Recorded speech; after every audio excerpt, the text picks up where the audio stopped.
유다의 죄는 너무 작은 죄는 아니라고 생각이 됩니다.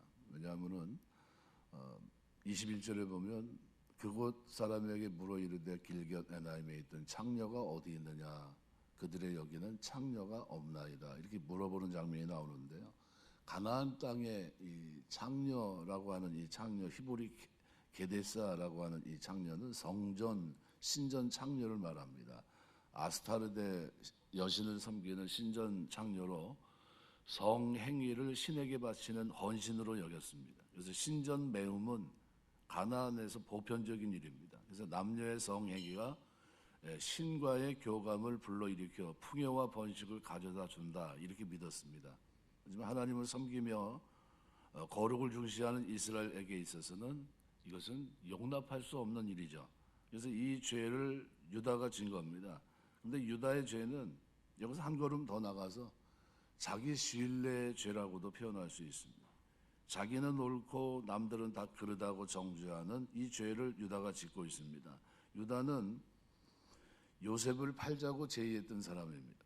그의 말에 형제들은 은 20세겔의 동생을 팔았고요. 그리고 아버지에게 거짓말을 했습니다. 그리고 그 후에 자기 형제들하고는 함께 죄를 지을 수 없다 해서 형제를 떠납니다. 나름대로 너희들하고는 부정해서 함께 살 수 없다라는 뜻이죠. 그리고 가나안으로 내려가서 거기서 이방 여인들과 결혼합니다. 그러니까 이 앞뒤가 안 맞는 거예요. 그러면 가나안으로 가지 말았어야죠. 그죠? 그러니까 결국 가나안으로 내려가서 이방 여인과 결혼하는데 부친과 한마디 의논도 없이 아내를 맞이합니다. 그래서 38장 2절에 보면 유다가 거기서 가나안 사람 수아라는 자기 딸을 보고 그를 데리고 동침하니 이렇게 됩니다. 그러니까 그 여인을 취했다는 겁니다. 얼마나 자신을 신뢰하고 있었는지를 보여줍니다. 그러니까 며느리 다말이 손이 없이 과부가 되었을 때 둘째 아들을 줍니다. 그렇다면 그는 하나님 법을 알고 있었고 그러면 마땅히 셋째 아들도 줘야 되는 것을 알고 있었을 겁니다. 이것이 계대 결혼법이니까요. 그런데도 며느리 다말을 속여서 친정으로 보냅니다. 자기의 결정으로 하나님의 법을 무시해버린 겁니다. 계대 결혼법은 뭐죠? 막내까지 주는 거예요. 결과는 하나님 손에 있으니까요. 근데 분명히 자신은 창기의 집에 들어가서 간음 이상의 죄를 범하고 죽어 마땅한데도 며느리 다말이 임신했다는 이야기를 듣게 되니까 그를 끌어내어 불사르라 라고 정죄합니다. 성난 족장의 의로운 권위적인 발언입니다. 유다는 자기 마음속에 일어나는 힘에 따라 결정하고 정죄하는 자신만이 의롭다고 하는 자신만을 신뢰하는 그런 사람입니다. 우리도 내 중심으로 남을 판단하고 정죄하고 유다와 같이 자기 잘못에 대해서는 너무나 관대하지 않은지 돌아봐야 됩니다. 자신에게는 한없이 관대하고 남의 잘못에 대해서는 엄벌하려는 그런 마음이 인간들에게 있어요. 로마서 12장 3절은 그래서 이렇게 말해요. 마땅히 생각할 그 이상의 생각을 품지 말고 오직 하나님께서 각 사람에게 나눠주신 믿음의 분량대로 지혜롭게 생각하라 그랬습니다. 그대로 우리가 자신을 교만한 위치에 두고 생각하면 안 된다는 겁니다. 만약에 형제가 잘못했으면 믿음의 분량으로 한번 생각해 보라는 거예요. 믿음이 거기밖에 미치지 못했기 때문에 그럴 수밖에 없는 겁니다. 내가 그런 자리에 있지 않은 것은 하나님이 주신 믿음의 분량이 있기 때문에 하나님께 감사할 뿐이지 그것 때문에 형제를 비판하거나 정죄해서는 안 된다는 겁니다. 예를 들면 이 교회에 처음 나온 사람이 술, 담배를 합니다. 그런데 그를 정죄하고 믿음이 없다고 판단하는 것 이건 결코 올바른 게 될 수 없습니다. 내가 술, 담배를 끊을 수 있는 것이 하나님께 주신 은혜라고 우리는 감사해야 된다는 거예요. 나는 이렇게 됐고 참 감사하다 이래야지 그거를 처음 나온 사람을 쥐잡듯이 잡아서 교회 나왔는데 그걸 못 끊는다고 끊는 게 쉽습니까? 참 죄송한 얘기지만 목사하겠다고 하는 사람들 술, 담배 하시는 분들이 있더라고요. 깜짝 놀랐어요. 왜 안 끊었지 저 사람들은? 그런 사람이 있어요. 그래서 목회하다가 쫓겨난 사람도 있습니다. 제가 알고 있어요. 선배들 가운데 그런 분이 있더라고요. 그게 안타까운 모습이죠. 로마서 14장 1절 말씀대로 믿음이 연약한 자를 너희가 받되 그의 의심하는 바를 비판하지 말라 그랬습니다. 받으라는 거예요. 영접하라는 겁니다. 우리는 언제나 열린 마음으로 누구에게나 무엇이든지 영접할 수 있는 마음이 필요합니다. 믿음이 없다, 잘못됐다 판단하고 정죄하지 말고 연약한 형제의 잘못을 그대로 영접하고 받을 수 있는 자세를 말합니다. 비판하거나 정죄하는 것은 하나님만이 하시고요. 하나님만의 권능을 갖고 계시기 때문에 그분만이 할 수 있습니다. 그러므로 내 눈에 거슬린다고 해서 내가 정죄하지 말고 하나님께 맡겨야 돼요. 모세가 이방 여자 아내로 취합니다. 누나 미리암이 모세를 책망하고 비판을 합니다. 네가 어떻게 하나님의 종인데 그럴 수 있느냐는 거죠. 근데 하나님께서는 미리암에게 문둥병을 내리십니다. 모세를 때리지 않고. 왜 그랬습니까? 분명 모세가 잘못했어요. 옳다고 하는 것도 아니고요. 그런데 미리암에게도 모세를 비평할 권리가 없다는 겁니다. 네가 뭔데 그러냐는 거예요. 하나님만이 비판하고 벌하고 정죄할 수 있습니다. 징계는 하나님이 하시는 겁니다. 판단도 하나님이 하시는 겁니다. 하물며 우리가 누구를 징계하고 누구를 정죄할 수 있겠습니까? 그래서 우리가 이 교훈을 마음속에 새겨야 돼요. 유다가 창녀로 가장한 다말에게 들어갔을 때 다말이 묻습니다. 당신이 무엇을 주고 내게로 들어오려느냐? 내가 내 떼에서 염소 새끼를 주리라. 당신이 그것을 줄 때까지 약조물을 주겠느냐? 무슨 약조물을 내게 주랴?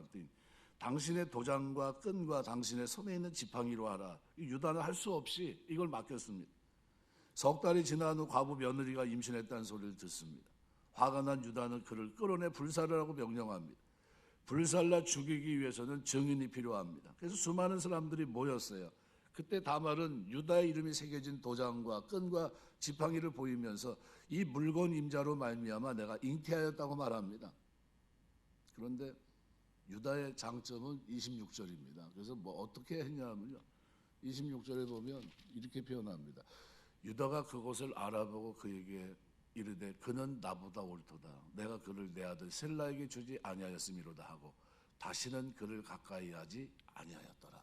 다시는 그를 가까이 하지 않았다. 무슨 얘기죠? 이제 죄를 짓지 않는다는 겁니다. 이게 계대 결혼법을 자기가 시행하지 않은 것이 자신의 실책이라는 것을 정확하게 인지한 겁니다. 그래서 유다가 그것을 알아보고는 그는 나보다 옳도다. 나는 죄인이라는 겁니다. 생각해 보니 얼마나 부끄럽습니까? 시아버지가 며느리 임신시켜 놓고 동네 사람 다 모아서 보는 앞에서 불살라 죽이라고 얘기했습니다.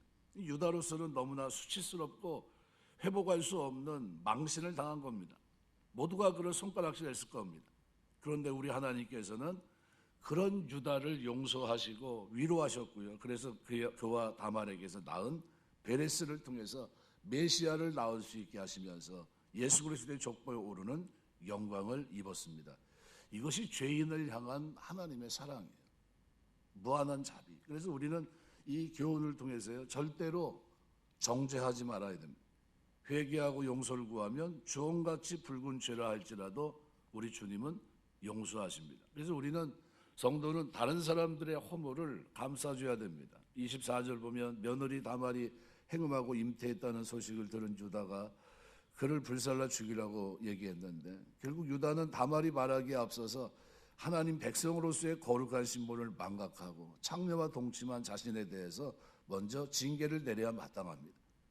그런데도 유다는 자신의 잘못에 대해서는 아무런 어떤 자책도 없고 며느리 다말의 죄에 대해서만 분노하고 죽음으로 징계를 내리고자 했던 겁니다. 남이 하면 불륜이고 내가 하면 로맨스라고 하는 우스꽝스러운 그런 사람들의 모습, 이 풍자의 모습이 그대로 나옵니다. 자기 잘못에 대해서는 관대하고 남의 잘못에 대해서는 엄격한 태도를 취하는 것은 지극히 잘못된 태도입니다. 그렇게 되면 똥 묻은 개가 견 묻은 개 나무란다는 속담처럼 상대방의 잘못을 지적해도 상대방의 잘못을 뉘우치기는커녕 서로 비난하고 분쟁만 일으키는 결과를 초래할 뿐입니다. 그러므로 성도는 불의를 묵인해서는 결코 안 되지만 남의 잘못에 대해서도 관대한 태도를 취하고 나의 잘못에 대해서는 엄격해야 됩니다. 이것이 틀입니다. 그것이 성도된 자의 올바른 태도예요. 그래야만 자신은 더 큰 죄에 빠지지 않는 것을 막을 수 있고 다른 사람에게는 자신의 잘못을 회개해서 새롭게 될 수 있는 기회를 주고 서로가 사랑과 용서 안에서 하나가 될 수 있기 때문입니다. 빌립보서 4장 5절 기록대로 너희 관용을 모든 사람에게 알게 하라. 주께서 가까우시니라. 골로새서 3장 13절에 보면 누가 네게 혐의가 있거든 서로 용납하여 피차 용서하되 주께서 너희를 용서하신 것 같이 너희도 그리하고. 그래서 용서는 반드시 우리가 살아가면서 잘 해야 되는 겁니다. 잘. 안 하려고 하는, 난 절대로 용서 못해 하는 말은 입에 담지 마셔야 됩니다. 예배서 4장 3절 서로 친절하게 하며 불쌍히 여기며 서로 용서하기를 하나님이 그리스도 안에서 너희를 용서하심과 같이 하라 그랬어요. 우리가 신앙생활 하면서 정죄하지 마시고요, 용서해 주시길 주의 이름으로 축원합니다. 하나님 은혜로 내가 이렇게 안 되니까 참 하나님 은혜 감사하다 이렇게 생각하시고요, 그 사람을 위해서 기도해 주셔야 돼요. 두 번째, 지도자는 도덕적으로 흠이 없어야 됩니다. 다말의 이 잉태사실, 이것이 본인과 근본적인 관습에 따라서 만약에 셀라를 다말에게 주었어야 됐지만 그렇게 하지 않음으로 일어난 일들입니다. 결국은 이 실패의 모습을 보여주고 있습니다. 도덕적으로 인정받는 이 사람이 자기 집안을 잘 다스리고 선택하라고 하는 신약 성경 디모데전서 3장 1절부터 13절의 기록을 우리는 잊지 마셔야 됩니다. 특별히 우리는 거룩성은 우리가 앞장서 일하는 사람들에게 반드시 필요한 덕목입니다. 고린도서 7장 1절 사랑하는 자들아 이 약속을 가진 우리는 하나님을 두려워하는 가운데서 거룩함을 온전히 이루어 육과 영의 온갖 더러운 곳에서 자신을 깨끗하게 하자 그랬습니다. 베드로서 3장 14절 그러면 사랑하는 자들아 너희가 이것을 바라보나니 주 앞에서 점도 없고 흠도 없이 평강 가운데 나타나기를 힘쓰라 이렇게 말씀합니다. 우리가 신앙생활 하면서 하나님 앞에 살아가는 동안에 도덕적으로 흠이 없는 너희 몸을 하나님이 기뻐하시는 거룩한 산 제사로 드리라. 우리 몸을 하나님 기뻐하시는 제물로 드릴 수 있는 이런 축복이 있게 되시길 주의 이름으로 축원합니다. 마지막으로 성도는 반복되는 죄를 짓지 말아야 돼요. 그래서 26절에 보면 며느리인 다말로 하여금 아이를 잉태한 것이 바로 자신임을 알게 된 유다는 다말을 용서하고 다시는 그를 가까이 하지 않았다라고 말씀합니다. 유다가 며느리와 근친상간이라는 수치스러운 죄를 지었지만 그럼에도 메시아의 조상이 될 수 있었던 것은 자신의 죄를 깨닫는 순간 철저하게 회개하고 다시는 같은 죄를 빠지지 않았기 때문입니다. 그래서 회개라는 메타노이아는 180도 방향이 바뀐 걸 얘기합니다. 이게 잘못됐구나 수정하는 거예요. 그리고 원했던 자리로 가는 걸 말합니다. 그래서 문제는 죄를 깨닫고 회개하고 나서 또다시 같은 죄를 빠지는 겁니다. 성도는 바로 그것을 반드시 경계하셔야 돼요. 이거는 하나님 보실 때 올바른 게 될 수 없습니다. 그래서 베드로서 2장 22절 말씀에 보면 이렇게 말합니다. 참된 속담에 이르기를 개가 그 토하였던 곳에 돌아가고 돼지가 씻었다가 더러운 구덩이에 도로 누웠다 하는 말이 그들에게 응하였도다. 이러면 안 돼. 반복되는 죄로 하나님 영광을 가리면 안 됩니다. 우리가 요한복음 8장 말씀에 보면 10절 11절에 보면 우리가 알고 있는 가늠한 여인과 예수님과의 만남입니다. 돌을 치려고 사람들이 다 다가왔어요. 그때 예수님께서 글을 쓰시면서 일어나서 여자에게 이렇게 말합니다. 여자 외 아무도 없는 것을 보시고 여자야 너를 고발하던 그들이 어디 있느냐 너를 정죄한 자가 없느냐 대답하여 주여 없나이다. 예수께서 이르시되 나도 너를 정죄하지 아니하노니 가서 다시는 죄를 범하지 말라 하시니라. 우리 신앙생활하면서 하나님 앞에서 회개하면 다시는 죄를 짓지 않는 거예요. 우리가 이 가늠한 여인에게 주님이 하신 말씀이 뭐죠? 가서 다시는 이제 회개했으면 반복하지 마라. 이제 이 일로 인해서 네가 이렇게 끌려다니는 거는 이게 마지막이다 이런 얘기입니다. 우리가 그게 온전한 겁니다. 그래서 우리가 세상에 수많은 사람들이 있어요. 그 죄인들이 많은데 그 반복되는 죄를 짓거든요. 그래서 그런 반복되는 죄로부터 자유하기 위해서 오늘 우리가 최선을 다해서 하나님 앞에서 바르게 사셔야 됩니다. 갈라디아서 5장 1절 그리스도께서 우리를 자유롭게 하려고 자유를 주셨으니 그러므로 굳건하게 서서 다시는 종의 멍에를 매지 말라. 죄로 말미암아 죄의 틀 속에 징계 틀 속에 하나님의 심판의 틀 속에 들어가는 것은 이제는 반복해서는 안 된다는 거예요. 자유를 줬습니다. 그 자유가 다 이루신 거예요. 다 이루셨다. 엄청난 자유 아닙니까? 하나님 얼굴을 뵐 수 있고 은혜의 보좌 앞에 담대히 아버지라고 부르고 있고 예수님의 이름을 쓸 수 있는 이 자유가 우리에게 있는 거예요. 어마어마한 겁니다. 상상할 수 없는 구약에 딱 한 사람이 1년에 한 차례 대제사장이 피를 달고 지성소에 들어갈 수 있는 그 길이 그리스도께서 다 이루심으로 우리에게 주신 축복이에요. 영광의 보좌 앞에 우리가 나가는 겁니다. 그 존존 앞에 나간다. 그의 이름을 아버지라 부르며 나갈 수 있는 존재가 된 겁니다. 가치가 어마어마한 겁니다. 내가 예수 믿고 구원받고 예수 그리스도 이름을 가지고 이 땅을 산다는 거는요, 하나님이 나에게 대한 기대가 있다는 거예요. 엄청난 기대입니다. 말씀 맺겠습니다. 이런 은혜가 우리에게 있기 때문에 우리는 이 본문을 쭉 대하시면서 오늘 결론적으로 정죄하지 마셔야 돼요. 그리고 회개하고 용서를 구하면 용서해 줄 수 있어야 됩니다. 왜요? 주께서 우리를 반복되는 죄에도 불구하고 용서하셨기 때문에 그 허물과 죄 죽어있던 우리를 살려내셨고요. 자유를 주셨고요. 그리고 이제 그리스도 안에서 살아갈 수 있도록 은혜를 베푸셨기 때문입니다. 죄와 타협하지 마시고요. 세상 흘러가는 데 쫓아가지 마시고요. 그런 곳을 스스로 구별해서 내 몸을 하나님이 기뻐하시는 거룩한 산 제물로 드릴 수 있는 축복이 오늘 저와 여러분의 삶 속에 있게 되시길 주의 이름으로 축원합니다. 기도합니다.